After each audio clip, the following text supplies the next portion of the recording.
أعوذ بالله من الشيطان الرجيم. بسم الله الرحمن الرحيم. اليوم أكملت لكم دينكم وأتممت عليكم نعمتي ورضيت لكم الإسلام دينا. وقال النبي صلى الله عليه وسلم: وإياكم ومحدثات الأمور فإن كل محدثة بدعة وكل بدعة ضلالة، كما قال عليه الصلاة والسلام. محترم موږ نن هغه دلایل ذکر کوو چې هغه څه ثابتېږي چې دغه مروج میلاد د بدعت دی.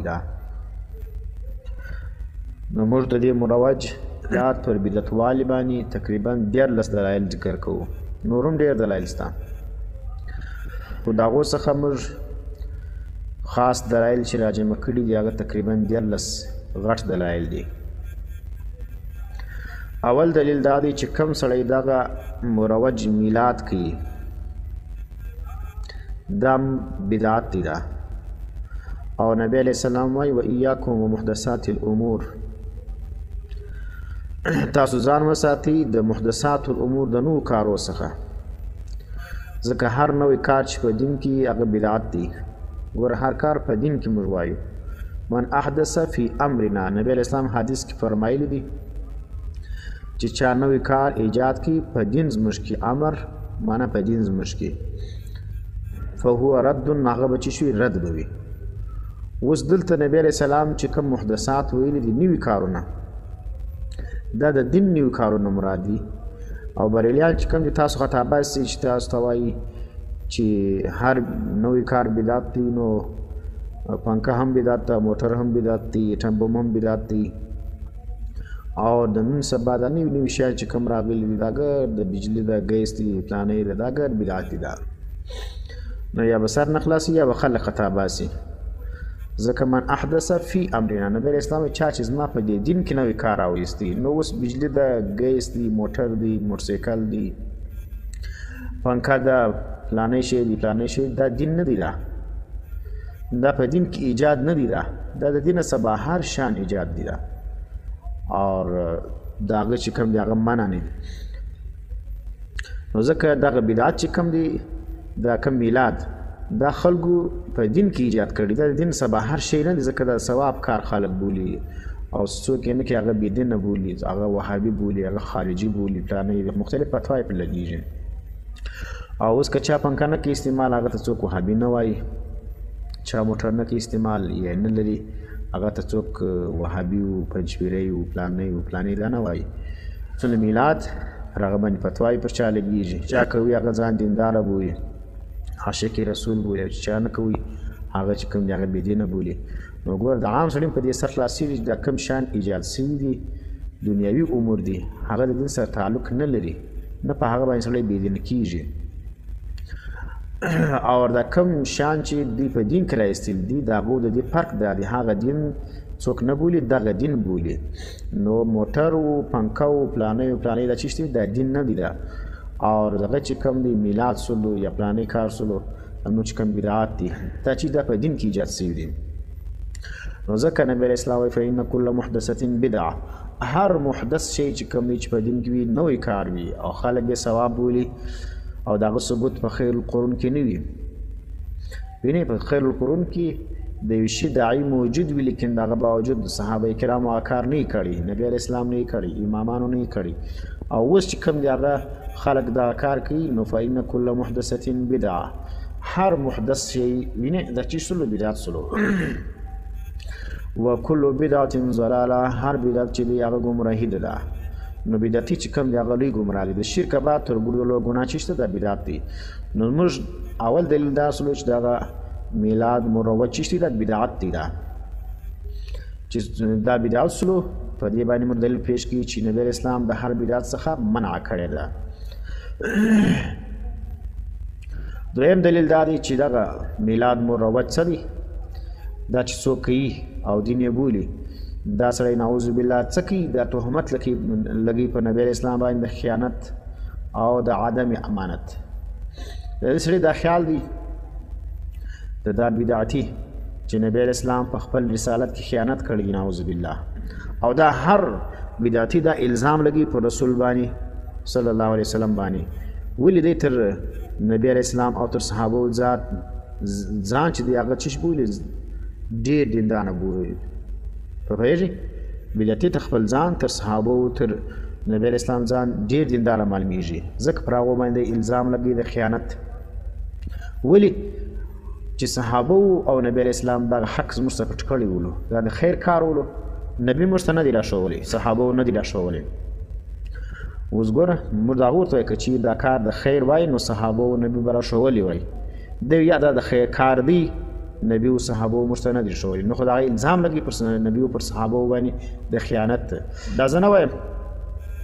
د امام مالک صاحب رحمه الله دا خبره ذکر کړې ده هغه ذکر کوي من ابتدع فی الاسلام بدعته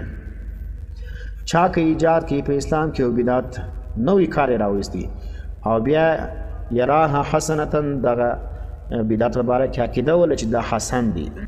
ګور بدعت حسنه نشته اسلام کې من ابتدع فی الاسلام بدعتا یراها حسنتا کته ډیر علما خو ډیر شان ته بدعت حسنه ویل دي نو زه وایم هغه بدعت لغوي دي شرعي بالله بدعت قطعا هغه چیز نس جوړېدلی حسنه نس جوړېدلی میراب سلو ګنبد سوله زه مناره شیم مناره چې درېږي یا پلانی شی درېږي یا پلانی کار دی یا پلانی کار دی دا تر نبی دغه علماو چې شول بدعت حسنه ویل دي نو بدعت حسنه چې هغه ته ویل دا لغتا ویل سوی دي شرعي بدعت نه دی هغه اصل په شریعت کې موجود دی وینې چې کوم شان باندې شریعت کې یا علماو بدعت حسنه اطلاق کړي ته وګوره دغه اصل په شریعت کې موجود وي وینې په خیر القرون کې دغه وجود وي او دغه چې کوم شرعي بدعت دی دغه هیڅ وجود چې په خیر القرون کې نه وي او نو چې کوم شی بدعت سلو علما بدعت ورته ویل هغه کې حسن نه راځي ویلې ګمراهي یا بدی چې کوم دغه حسن نس جوړېدل دا نس دا ښه بدي ده دا بده بدي ده وینې بدعت ګمراهي ده دا نس کې دا ښه ګمراهي ده نو ځکه امام مالک صاحب وایي من ابتدع فی الاسلام بدعتا یراها حسنه چا چې اسلام کې یو نو شی ایجاد کی بیا د هغه باره کې ګمان دایش ډېر ښه دی فقد زعم ان محمد صلی الله علیه وسلم خان الرساله تحقیق سره د ګمان وکړي چې یقینا محمد علیه السلام چې کوم دی هغه خیانت کړی په رسالت کې نعوذ بالله د امام مالک صاحب وایي بدعتي چې کوم دی هغه پر نبی علیه السلام باندې د خیانت الزام لګوي چې نبی علیه السلام خائن نعوذ بالله او چې خیانت الزام څوک لګي دا خوارج دي نو بدعتیان ډله چې کوم دا د خوارج یو شاخ دی دا ځکه ذل خویسره چې کوم منافق کړو وینې هغه په نبی علیه السلام باندې دغه الزام لګول ای محمد علیه السلام ته چې وکړه عدل وکړه نو اوس نبی به څنګه عدل نه کوي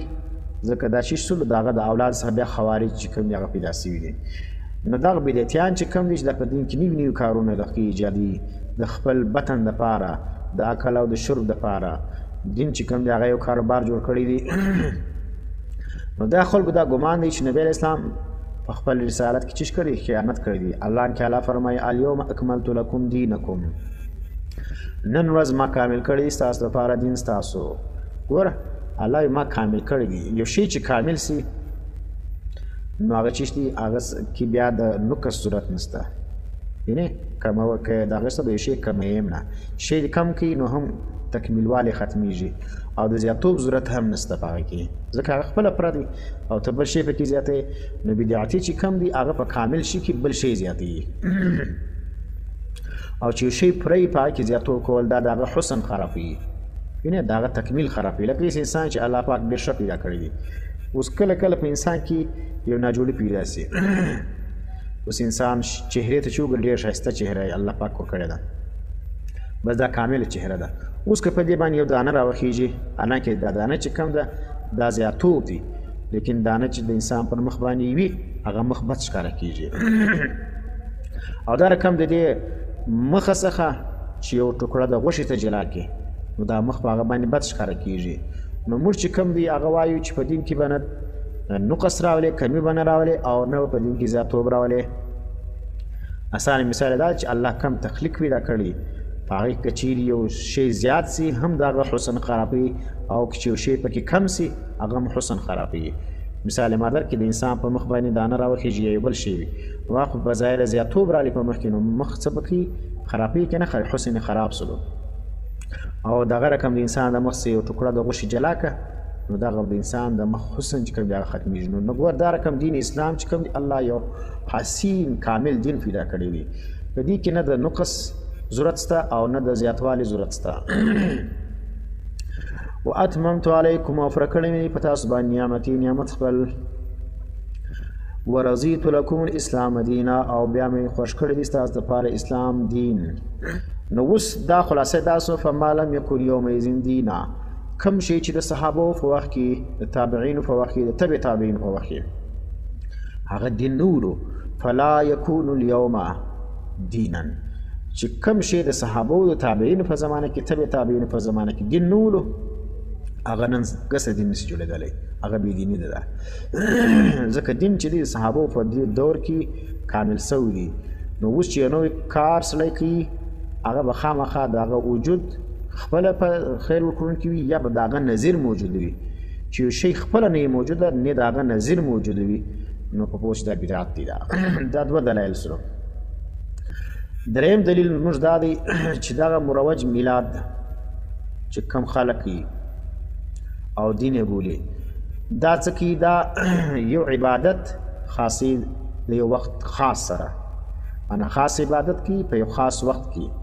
دا تخصیص د عبادت معینه په وخت معین کې دا بدعت دی دا تخصیص د عبادت معینه په وخت معین کې دا بدعت دی ځکه تخصیص چې دی هغه د شارع کار دی څوک راوړی دی نشته ځان چې پلانه عبادت په پلاني ټیم کې ډېر ثواب لري لکه اوس ګوره روزه چې کوم د عبادت ده او د جمعې ورځ چې کوم دا ډېر د فضیلت ده یو سړی دا ووایي خلکو ته ترغیب ورکړي چې هلې د جمعې په ورځ باندې روژې نیسي ډېر ثواب لري نو اوس که د خلک دغه عمل شروع کړي دا چې جوړېږي دا بدعت جوړېږي حالانکې روژه هم ښه کار ده د جمعې ورځ هم د فضیلت ده لیکن نبی علیه اسلام منع کړې ده مسلم حدیث دی حضرت ابو هریره رضی الله تعالی عنه څخه فرمایي چې نبی علیه اسلام وفرمایي لا تختصوا لیلة الجمعه ګوره شپه د جمعې به نه خاصوي بقیام په ولاړه باندې نفلونه پکې کوې ته دا د جمعې شپه ده او دا چې کوم ډېر فضیلت والا ده اوس به زه څه کوم نور شپې بیده یې په دا شپه کې ته عبادت کوې هلکې ښه کار دی دا لیکن نبی علیه اسلام مې خاصه ته دونه حیثیت نه لرې ته شارع نه یې چې ته راولاړ سې یو عبادت خاص کې په چا باندې په یو وخت خاص باندې نو مه خاصوي شپه د جمعې بقیام په ولاړ باندې من بین اللیالي په مابین د نور شپو کې ولا تخص یوم الجمعة بصیام من بین الایام او دا رقم مه خاصوي ورځ د جمعې په روژه باندې په مابین د نورو ورځو کې وینې مارتل دواړه ښه کارونه دي جمعه هم فضیلت والا ده روژه هم فضیلت والا ده لیکن چې ته راولاړېږي دواړه سره جمع کوي دا اجتماع تا ته اجازه نشته الا ان یکون فی صوم یصومه احدکم مګر که سړی د عادت وي ټول شپې ټول وخت د روژې نیسي نو په مابین کې جمعه راسي نو بیا هغه سړی مستثنا دی د حکم څخه دا درې دلایل سلو څلورم دلیل زموږ دا دی دا کم کسان د نبی علیه اسلام د ولادت ورځ لمانځي دا مشابهت دی د چا څخه د نصاراو سره ځکه نصارا چې کوم دي هغه عید میلاد المسیح مناوي د عیسی علیه السلام د ولادت ورځ ته دوی چې شوی عید وایي کرسمس چې ورته وایي او موږ چې دی نبی علیه اسلام منع کړي د تشبه څخه د دې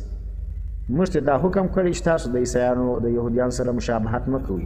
نو اوس چې هغه راولاړېږي د خپل د نبي د ولادت ورځ مناوي او ته هم مناوي نو ته چې شوې د هغو سره ستا مشابهت راځي دلته لا یو نکته دا زده کړي ګوره موږ دا نه وایو چې نبي علیه اسلام ولادت چې کوم دی په هغه باندې مسلمانان نه دي خوشحاله موږ خوشحاله د کوم څوک چې دا بدعت ورته وایي هغه هم د نبی علیه اسلام په ولادت باندې خوشحاله دي هغه بد چې کېږي هغه د بدعت سره بد کېږي په دین کې تاسو اضافه کړې ده نو د هغو زموږ یو مختصر سوال دا دی چې کوم کسان دا مروج میلاد کوي د نبی علیه اسلام او ډېر کلک پر ولاړ دي او څوک چې نه کوي هغه ته خوارج وایي هغو ته وهابیان وایي د دین دشمنان یې بولي نو موږ د هغو څه سوال دی چې ته دا رقم ته د نبی علیه اسلام دغه ولادت چې کوم دا نعمت ولو ځکه زه په دې باندې چې کوم خوشحالي کوم او دا محفلونه کوم نو زه سوال دا کوم چې دغه نعمت چې کوم دی دا خو بیخي ډېر دی الله وایي ان تعدوا نعمت الله لا تحصوها الله ما پر تاسو باندې دوه نعمتونه کړي دي که چیرې تاسو هغه شماري هغه نسئ شمارلی. نو زه دا سوال کوم چې د نبي علیه السلام پر ولادت باندې چک دی یو ساقي د فرض ته چیش وکړه، خوشحالي وکړه، میلاد وکړه، محفلونه وکړه. اوس د نبي علیه السلام بعد چې کوم دی حضرت ابوبکر صدیق رضی الله تعالی عنه د هغه ولادت ورځ ولې نه مناوی او خو نعمتونو. بیا د هغه وروسته حضرت عمر فاروق رضی الله تعالی عنه هم راغلی دی دنیا لره، هغه د ولادت ورځ ولې نه لمانځي. دا خو نعمت دی ځکه صحابه کرام 1,44,000 دا صحابه کرام راغلي دي. دا ټول چې کوم دي چې د څومره قدر د چا ولادت معلومي په کار دي چې دغه ورځ ولمانځل سي. بیا چې راسي امام ابو حنیفه رحمه الله د هغه ولادت ولې نه لمانځي؟ هغه نه دی نعمت د الله، خو دومره غټ نعمت د الله دی چې د دین ډېره ښه تشریح کړې ده او د دنیا تقریبا په مذاهبو کې تر ګردو غټ مذهب دی. نو دا خو ډېر غټ نعمت دی. د دا ورځ ولې نه لمانځي؟ د امام شافعي صاحب رحمه الله ورځ د ولادت ولې نه لمانځي؟ دا رقم امام مالک صاحب رحمه الله د ولادت ورځ ولې نه لمانځي؟ دا خو نعمتونه دي. دا رقم د امام احمد ابن حنبل رحمه الله د ولادت ورځ ولې نه لمانځي. بیا پسې راځه صحاح سته چې کوم مصنفین دي، امام بخاري صاحب رحمه الله د هغه د ولادت ورځ ولې نه لمانځي؟ نو دا خو نعمت دی، ته د دې د نعمتوالي انکار کوې. پوهېږې؟ نو دا رقم چې د هر مصنف د صحاح سته چې کوم دی دا د الله پاک یو نعمت دی پر امت باندې، او د هغه د ولادت ورځ پکار ده چې ولمانځل سي. تاسو هغه ونه لمانځئ. معلومه خبر ده چې تاسو په نعمت په خوشحالي باندې نه یاست. تاسو خپل د شهوت د پوره کولو لپاره، د خپل خواهش د پوره کولو لپاره دا مې یو ورځ د کړې د اکل او د شرب دپاره چې په دغه ورځ باندې موږ ته اکل او شرب ښه میلاویږي، ځکه موږ چې د هغه دغه ورځ لمانځو. او که دا دونه ورځې ورباندې ډېر کړو بیا خلک چې کوم دی هغه په هغه کې اکل او شرب سم نه کېږي، ځکه چې ورځې ډېرې سي او بیا خلک چې کوم دی هغه په هغه اهتمام باندې نه مناوي، ځکه ډېره ولاړ شو په دا ګردو ورځو کې یوه ورځ مناو کله. نو دا اعتراضو جوابونه د اهل بدعت په دې سوچ وکړي چې د نبي علیه السلام ورځ د ولادت مناوئ، نو د صحابو د ولادت ورځ ولې نه مناوئ؟ د امامانو د ولادت ورځ ولې نه مناوئ؟ پوهېږې؟ د صحاح ستو د مصنفینو ورځ د ولادت ولې نه مناوئ؟ دا رقم بیا راځه دا نور چې کوم علما دي دا ټول هر عالم پر خپل ځای باندې د الله غټ نعمت دی، نو د هر عالم ورځ باندې لمانځي. نو چې دومره قدر ورځې لمانځل راسي نو بیا به چې شي یو ورځ به هم چې کوم د هغه د محفلو څخه خلاصه نه سي. او اسلام چې کوم دی هغه د دغه شانو قایل نه دی. دا څلور دلیل موږ وویل چې په دې کې څلورم دلیل چې شته نو موږ دغه میلاد دا چې دی دا مشابهت دی د میلاد المسیح څخه چې سره کوي عیسایان دی د عیسی علیه السلام د ولادت ورځ لمانځي. نو دغه بدعتیانو دا د هغو سره راواستل، اهل بدعت راولاړ د نصاراو سره د اخذ وکړي دغه ورځ دی ایجاد کړه. او نبی علیه السلام موږ منع کړي د تشبه څخه دی چې تاسو د عیسایانو سره مشابهت مه کوئ. پنځم دلیل دا دی چې دا کم کسان دغه مروج میلاد کوي د هغه څه کې اعتراض کوي پر صحابو باندې، وینې؟ او دا دعوه کوي چې موږ ډېر زیات محبت کوونکي یو د نبي علیه السلام سره تر صحابو، نعوذ بالله. معنا دی ځان په محبت کې زیات بولي تر صحابو. ولې؟ ځکه صحابه کرامو چې کوم دي هغه وایي د نبي علیه السلام د محبت او د احترام حق پرې نه واده کړي، ځکه هغه خو دغه میلاد مروج نه و کړی، وینې؟ نو ځکه بیا دې څه فرمایي وایي چې کوم کسان په دې میلاد کې شرکت نه کوي د هغه مقصد څه دی؟ هغه باندې فتوا لګوي چې دغه د نبي علیه السلام سره محبت نه کوي. پوهېږې؟ چې څوک یې نه کوي دا د نبي محب نه دی، عاشق نه دی. نو صحابو خو دغه میلاد نه و کړی، نو نعوذ بالله ستا په فتوا باندې هغه چې سلو نبي علیه السلام عاشقان نه وو، د هغه نبي علیه السلام محبین نه وو. نو دا تهمت چې کوم دی دا چې ته پر لګوې پر خپل مخالف باندې په نن سبا زمانه کې چې څوک ستا سره په میلاد کې شرکت نه وکړي ته هغه ته څه شوی؟ عاشق رسول نه دی، د نبي د میلاد منکر دی، وینې؟ بېدینه دی. نو ټیک دي تا خو خپل مخالف باندې دا فتوا ولګوه دا فتوا ولاړه صحابه کرام لره امامان لره وینې ته چې د کوم مذهب دعوه کوي هغه امام هم دا نه دی کړی نو ته خو د مذهب باغي هم یې د صحابو باغي هم یې او د نبی اسلام باغي هم یې نو دا تهمت چې دی دا پر صحابو پر امامانو باندې دا خلق لګي دا پنځه دلیل شو شپږم دلیل دا دی موږ دا کار سلف و صالحین نه دی کړی سره د دې چې د دې مقتضی موجود ولو وینې چې هغه محبت دی او معنی نه موجوده مقتضی موجود ولو معنی نه ولو نو لو کان هذا خیرا محضا که دا خالی خیر وای وینې دې کې بدی نه وای موجوده او دا راجح کار وای ښه کار وای لکان سلف رضی الله تعالی عنهم احق بنا به منا نو سلف صالحین به هغه ډېر حقدار په دې کار باندې تر موږ هغه به اول دا کار کړی وای وینې یعنې چې یو کار تقاضا موجوده وي معنی نه موجوده او بیا هم په خیر القرون کې هغه وجود نه لري او هغه سلف صالحین هغه کار نه وکړي نو دا چې شلو دا بدعت مشغولو ځکه سلف صالحین او صحابه کرام دا ډېر زیات محبت کوي تر موږ د نبی علیه السلام څخه ځکه هم علی الخیر احرص او بل دا دی صحابه کرام او تابعین او تابعین پر خیر باندې تر موږ ډېر حریصان ولو او شور معلومه دي هم چې دا خیر دی او چې دا خلک سي د بریلیان د قرآن څخه میلاد ثابتي یا په حدیث کې ثابتي دا به مختصر جواب دا دی چې دا آیتونه دا احادیث دا حضرت ابوبکر صدیق رضی الله تعالی عنہ ته هم معلوم ولو دا حضرت عمر ته هم معلوم ولو دا حضرت عثمان غنی رضی الله تعالی عنہ ته هم معلوم دا حضرت علی رضی الله تعالی عنہ ته هم معلوم دا امام ابو حنیفه ته هم معلوم امام مالک رضی الله رحمه الله ته هم معلوم امام شافعی رحمه الله ته هم معلوم امام احمد ابن حنبل رحمه الله ته هم معلوم ولو نو هغه ولې په دې آیتو باندې استدلال کوي هغه مجتهدین هم ولو او بل دا استخ کار ګس دا نه نشته په حدیث باندې استدلال کوي خو مقلد دی د مقلد کار څه دی هغه تقلید د خپل امام دی مقلد چې کوم دی هغه د قرآن او د سنت څخه د استدلال کولو څخه منع دی نو ته منع ته څنګه استدلال کوي وینې نن سبا چې کوم بریلیان دي هغه د حدیثو براه راست استدلال کوي هلته وایي زه مقلد یم دلته براه راست د حدیثو او د قرآن څخه استدلال کوي په دا عقل باندې افسوس کول پکار دی چې غیر ته چې بیا بدعت لراسي بیا دې چې غیر مقلد سي بیا مذهب هم پرېږدي نبی اسلام هم پرېږدي صحابه هم پرېږدي وینې امام ابو حنیفه هم پرېږدي خپله براه راست د حدیثو څخه ریچیش کوي استنباط کوي مجتهد د ځان جوړ کوي نو چې کوم غیر مجتهد وي او د ځان د مجتهد کار کوي نو دا چیش پکې غلط کار کوي دا ځکه نه اهل سړی راولېږي هغه چیش کوي د اهل پر ځای باندې کښېني او هغه کار کوي نو نه اهل چې د اهل پر ځای باندې کښېنستي نو کار خرابوي ځکه دین چې کوم دی هغه د بدعتیان تخریبوي اووم دلیل دا دی موږ دا تجاوز د حد مشروع څخه وینې معنی چې کوم شریعت کوم حد چې موږ ته راښوولی دی دا د هغه څخه تجاوز دی ځکه نبی علیه السلام او شریعت چې کوم دی هغه موږ ته دوه اختران هغه موږ ته راښوولي دي وینې یو عید الاضحی یو عید الفطر او بعضو احادیثو کې جمعې ته هم عید ویل سوی دي نو دا یې درې وبوله ځه اوس چې کوم دی دا څلرم عید یا دا درېیم عید چې ته راولې نو دې عید میلاد النبی دا تجاوز د حد شرعي څخه دی که چیرې دا شکار وای نو صحابه به کړی وای نبی علیه السلام به کړی وای نو ځکه دا چې دا شکار نه دا بدعت دی دا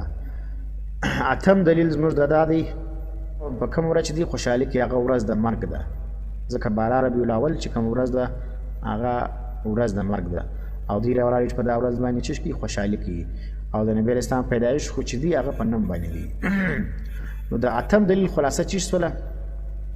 چې په کوم ورځ باندې ته خوشحالي کوي هغه ورځ د مرګ ده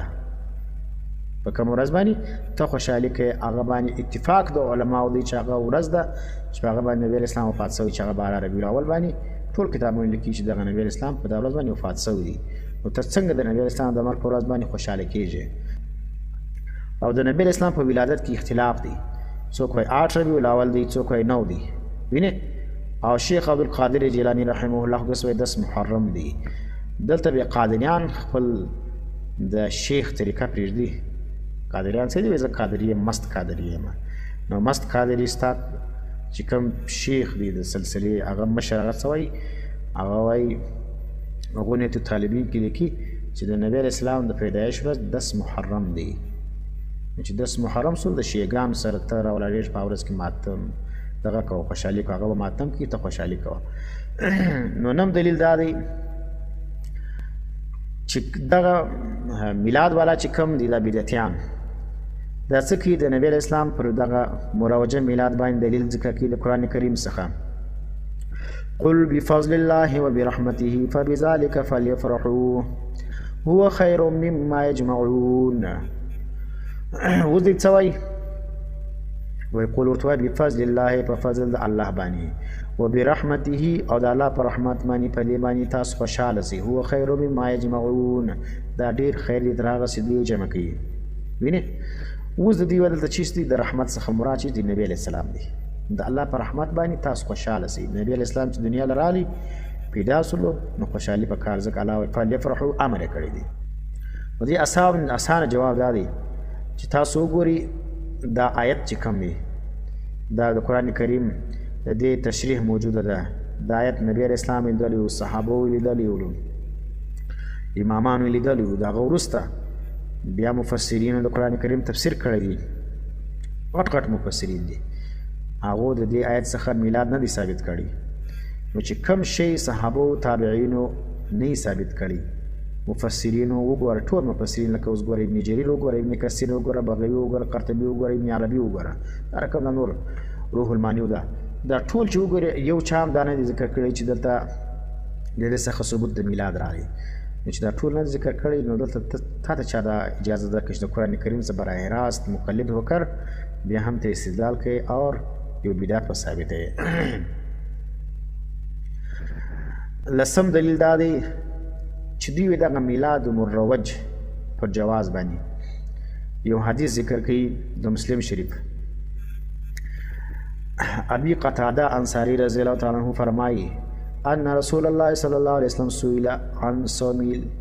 صوم الاثنين. د نبی علیه السلام څخه پوښتنه وسوله د پیر د ورځې د روژې د سموار ورځ ده چې په دا ورځ باندې روژه نیول څنګه دي. نو نبی علیه السلام فيه ولدت وینې په دا ورځ باندې زه پیدا شوم وفيه انزل علی په دې ورځ باندې په ما باندې قرآن نازل شوی دی. حالانکه نبی علیه السلام د خپل ولادت په ورځ باندې روژه نه دی نیولې دا دروغ وایي. نبی علیه السلام چې کوم دی هغه په 12 ربیع الاول باندې پیدا شوی دی. وینې ته چې په 12 ربیع الاول باندې پیدا شوی نو ثبوت پیش کړه چې نبی علیه السلام او صحابو په هر کال په 12 ربیع الاول باندې روژې نیولې. وینې ځکه موږ ویل چې نبی علیه السلام ولادت خو په 9 باندې دی یا په 8 باندې دی. اوس ته په دې ورځ باندې پیدا شوی دی او نبی علیه السلام په دې ورځ باندې روژې چې کوم دغه نیوله یا خلکو ته دا ترغیب ورکړی چې تاسو نیسئ. نو نبی علیه السلام خو په 12 باندې نه نیولې بلکې هغه په ورځ د چا باندې د سموار باندې نیولې ده او ورځ د سموار په هفته کې بار راځي. نو چې روژه بار سوله په کار دی چې بیا دغه میلادیان څه دي دا بدعتیان په هر سموار باندې روژه ونیسي د نبی علیه السلام د محبت علامه که دوی دا بولي. نو دغه روژه چې کوم دی دا خو په حدیث ثابته ده په کار دی چې دوی راولاړ سي هر سموار باندې دوی روژه ونیسي. میلاد دوی ایجاد کړی دی هغه دغه لپاره اکل د شرب دپاره دی دا د خوراک دپاره دی چې په دا ورځ کې دغه بدعتیان لایم پخوا څه مسکینان ولو خلکو به ډوډۍ کیسې چې کوم دی هغه کمزوري ولې سره نو دوی راولاړ دغه میلاد فضایل به د ځانه دروغ او ښه سره جمع کړل چې خلک دغه میلاد وکړي په دا ورځ باندې د بطن مبارک چې کوم هغه ښه ډک سي. اوس خو کیسې نشته نو اوس چې کوم دی پر هغه شان باندې موږ اسلافو کړی نو اسلاف خو دا طریقې نه دي کړي دا خو دروغ وایي ته اسلافو چې کوم دی هغه ستا د بدعتیان احمد رضا خان و. یولسم دلیل دا دی لا یجوز الاستدلال على مشروعیت الاحتفال بالمولد. دا باندې ته دلیل نسې نه ویلی چې کوم روایت په بخاري کې راغلی چې تخفیف کیږي د ابولهب څخه په هر سموار باندې په سبب د آزادولو د سویبې لره چې هغه منځه ددوله چې څه وخت هغې زیری ورکړي ابولهب لره چې نبی علیه السلام پیدا شوی دی نو ابولهب راولاړ سو دا یې ازاده که په خوشحالي کې د نبی علیه السلام د ولادت په خوشحالي کې سویبې چې کوم هغه ازاده کړل. نو په بخاري کې یو روایت راځي چې هر سموار باندې د ده څخه دغه عذاب څه به کېږي تخفیف راځي. دغه جواب دا دی چې دا روایت چې کوم دا مرسل دی وینې دا حدیث موصولا نه دا مرسل دی او بل دا دی په دې کې هیڅ حجت نشته دا دلیل نه دی. دا په شریعت کې ولې دا د خوب واقعه ده او د خوب چې دی هغه په شریعت کې دلیل نه دی. په خوب باندې حکم شرعي نه ثابتېږي. اوس که چیرې دا خوب د نبي وای بیا پروا نه وله. دا خوب د نبي اسلام نه دی، دا خو د یو امتي خوب دی. د امتي خوب چې کوم دی هغه حجت نه وي. او بل دا دغه مرسل روایت چې کوم دی دا د قرآن کریم د ظاهر سره مخالف دی. قرآن کریم څه فرمایي؟ هغه وایي کافر ته چې کوم دی هغه عمل فایده نه رسوي. کافر چې هر څو نیک اعمال وکړي د ده لره فایده نه رسوي. نو قرآن کریم څه وایي؟ وقدمنا الی ما عملوا من عمل فجعلناه هباء منثورا. چې کوم عملونه دی مخته راستولي دي، څه ښه اعمال یې کړي دي، الله وایي هغه به زه دې دوړو وګرځوم. وینې مانه تباه او برباد د عمل هېڅ حیثیت نه لري. دلیل دا دی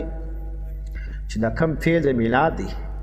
یعنې دا کم مجلس یا محافل دا مروج چې اوس کېږي د دې اصل خو مارتول په شریعت کې نشته. دا چې چا ایجاد کړی دی د اول دا صاحب د اربل الملک المظفر مظفر بادشاه چې د اربل بادشاه ولو دغه ملک هغه دغه شی کړی دی. نو د بادشاهانو په فعل باندې چې کوم هغه شریعت نه ثابتېږي. شاعر چې فرمایلی ویلي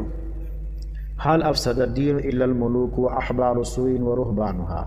دا دین نه دی خراب کړی مګر بادشاهانو او